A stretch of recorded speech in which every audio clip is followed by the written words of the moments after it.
खुद को सफल बनाने में इतना व्यस्त रहिए, खुद को सफल बनाने में इतना व्यस्त रहिए कि ना कोई त्यौहार याद रहे ना कोई शादी, कि ना कोई त्यौहार याद रहे ना कोई शादी।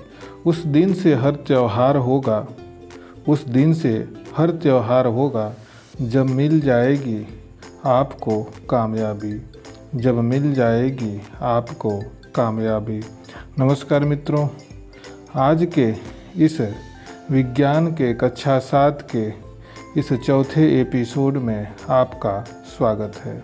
मित्रों, हम मानव विज्ञान और प्रौद्योगिकी के बारे में बात कर रहे हैं।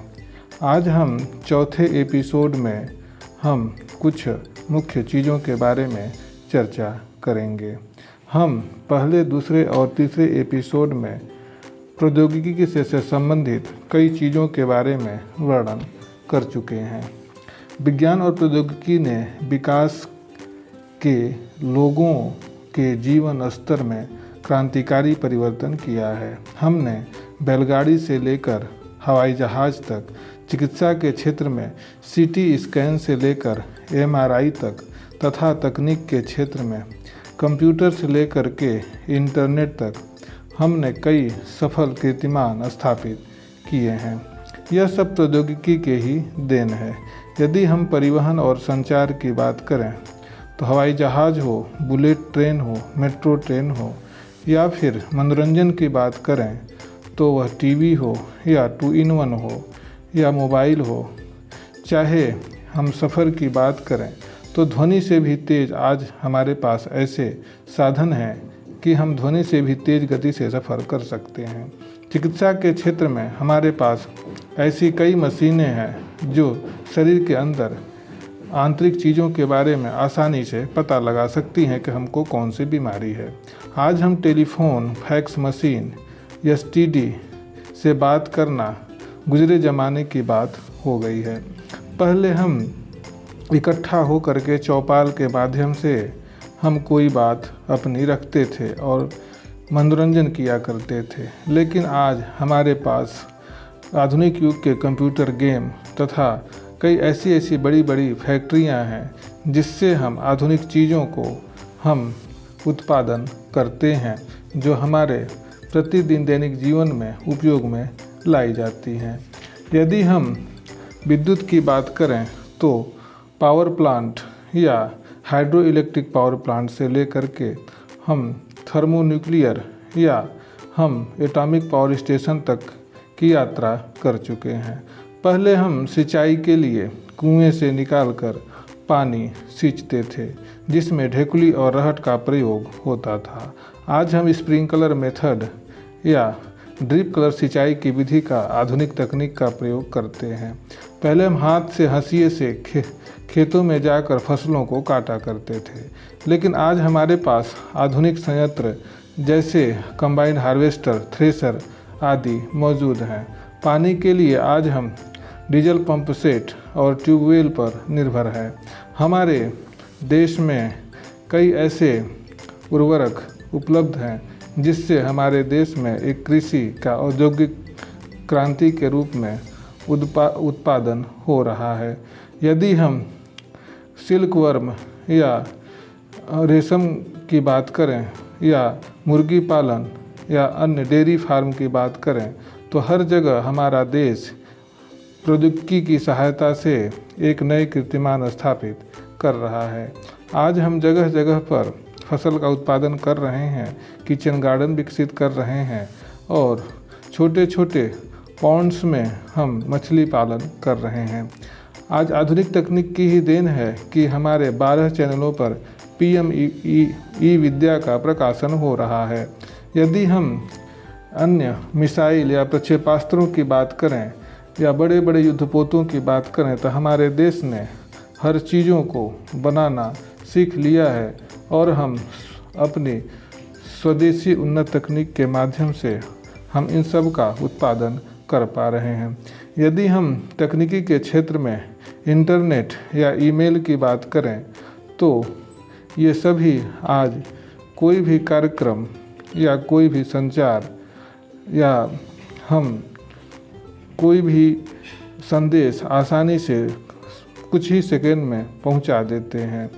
अब हम इसके आगे चौथे एपिसोड में हम मुख्य रूप से राष्ट्रीय सुरक्षा एवं युद्ध के बारे में बात करेंगे कि इस राष्ट्रीय सुरक्षा एवं युद्ध में तकनीकी या प्रौद्योगिकी की किस प्रकार भूमिका है।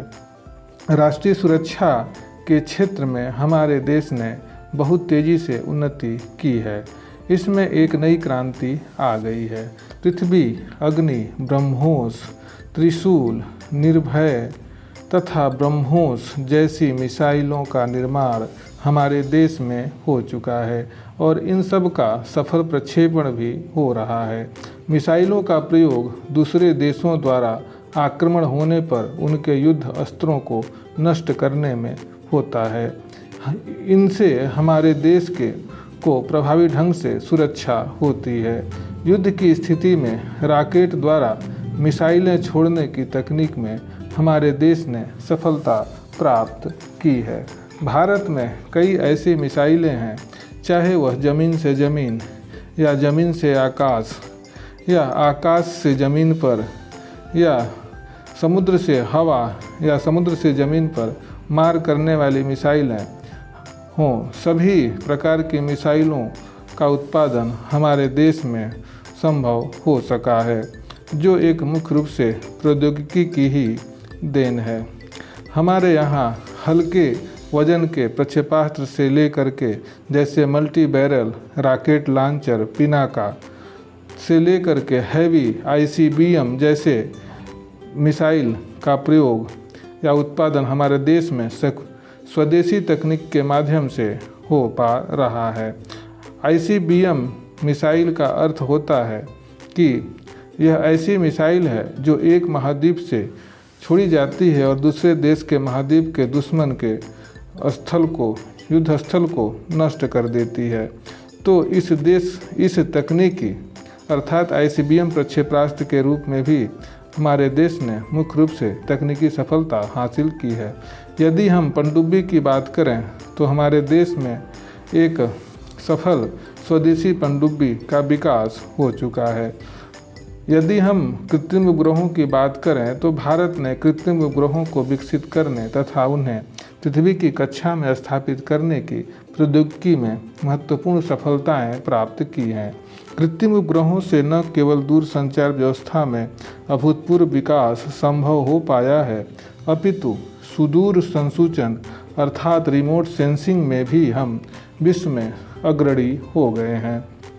हमने परमाणु ऊर्जा के क्षेत्र में भी अनेक कीर्तिमान स्थापित किए हैं। परमाणु ऊर्जा तथा उससे संबंधित शोध कार्य का परिणाम अनेक परमाणु ऊर्जा संयंत्र स्थापित करने में किए जा चुके हैं, जिनसे विद्युत उत्पादन किया जा रहा है। आज हम परमाणु ऊर्जा या परमाणु आयुध आसानी से हम प्रक्षेपास्त्रों के माध्यम से गिरा सकते हैं, जिनसे युद्ध दुश्मन देश की शक्ति नष्ट हो सकती है। यदि हम परमाणु ऊर्जा की बात करें तो इनसे हमारा विद्युत उत्पादन भी होता है। यदि हम कृत्रिम उपग्रहों को छोड़ने की बात करें तो हमारे देश में PSLV और GSLV ऐसे 2 प्रक्षेपण यान हैं, जिनसे हम कई सैकड़ों की संख्या में उपग्रह को आसानी से हम पृथ्वी की अंतरिक्ष की कक्षा में स्थापित कर चुके हैं। हमने परमाणु ऊर्जा में भी अनेक कीर्तिमान स्थापित किए हैं। यहाँ तक कि पनडुब्बी में भी हम परमाणु ऊर्जा का प्रयोग कर रहे हैं, जिनसे विद्युत उत्पादन किया जाता है। इसके अतिरिक्त परमाणु ऊर्जा के उपयोग के लिए चिकित्सा तथा कृषि क्षेत्र में अनेक लाभकारी कार्यों के लिए किया जा रहा है। विज्ञान और प्रौद्योगिकी के विकास से मनुष्य को केवल लाभ ही नहीं मिला है, वरन इसके अनेक प्रकार की हानियाँ भी हुई हैं। यदि हम हानियों की बात करें तो बड़े बड़े उद्योगों की संख्या बहुत बढ़ गई है। इनसे निकलने वाले अपशिष्ट पदार्थ प्रायः ऐसे ही बिना उपचार किए नदियों में बहा दिए जाते हैं अथवा भूमि में विसर्जित कर दिए जाते हैं, जिसके कारण नदियों का जल तथा भू क्षेत्र प्रदूषित हो रहे हैं। कृषि उपज बढ़ाने के लिए उर्वरकों तथा कीटनाशक दवाओं का अत्यधिक प्रयोग करने से मृदा प्रदूषण की समस्या भी उत्पन्न हो रही है। मृदा प्रदूषण अर्थात मिट्टी में कई प्रकार के जहरीले कीटनाशक पदार्थ उसमें इकट्ठे होते जा रहे हैं, जिससे भूमि की उर्वरा शक्ति भी कम होती जा रही है। मनोरंजन के साधन बढ़ने जाने से ध्वनि का प्रदूषण होता है। स्वचालित मशीनों के प्रयोग से कारखानों में मजदूरों की आवश्यकता भी कम पड़ने लगती है, जिसके कारण बेरोजगारों की संख्या में वृद्धि हुई है। जंगलों की अंधाधुंध कटाई हो रही है, फलस्वरूप जंगलों का विनाश होता जा रहा है और वातावरण में प्रदूषण बढ़ती जा रही है। यदि हम कीटनाशक दवाओं की बात करें तो कीटनाशक दवाओं में चाहे वह घास खत्म करने की दवा हो या कीटनाशक दवाओं का, उसमें कई प्रकार के ऐसे लाभदायक कीट भी होते हैं जो इससे मर जाते हैं और हमारे पर्यावरण को काफ़ी नुकसान पहुंचता है। हमारे देश में तकनीक के माध्यम से ऐसे तकनीकें विकसित हो गई हैं जिससे हम आसानी से खेतों में हम छिड़काव कर सकते हैं तथा अत्यधिक छिड़काव के कारण हमारी मिट्टी पूरी तरह से प्रदूषित होकर के मिट्टी हमारी उपजाऊ न होकर के ऊसर होती चली जा रही है, जिसका हमें खामियाजा भविष्य में भुगतना पड़ेगा। और भी कई ऐसे हानिकारक प्रभाव हैं जो हमारे शरीर पर इसका विनाशकारी प्रभाव देखने को मिलता है।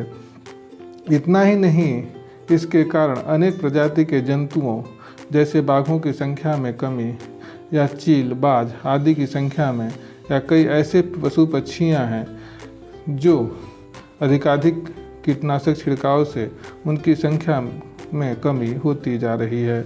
विज्ञान तथा प्रौद्योगिकी से हमारे देश में मशीनों से अत्यधिक काम होने के कारण बेरोजगारों की संख्या बढ़ती चली जा रही है। आज हमारे देश में बेरोजगारी एक प्रमुख समस्या है जो हमें इसके लिए जल्द ही निपटना होगा।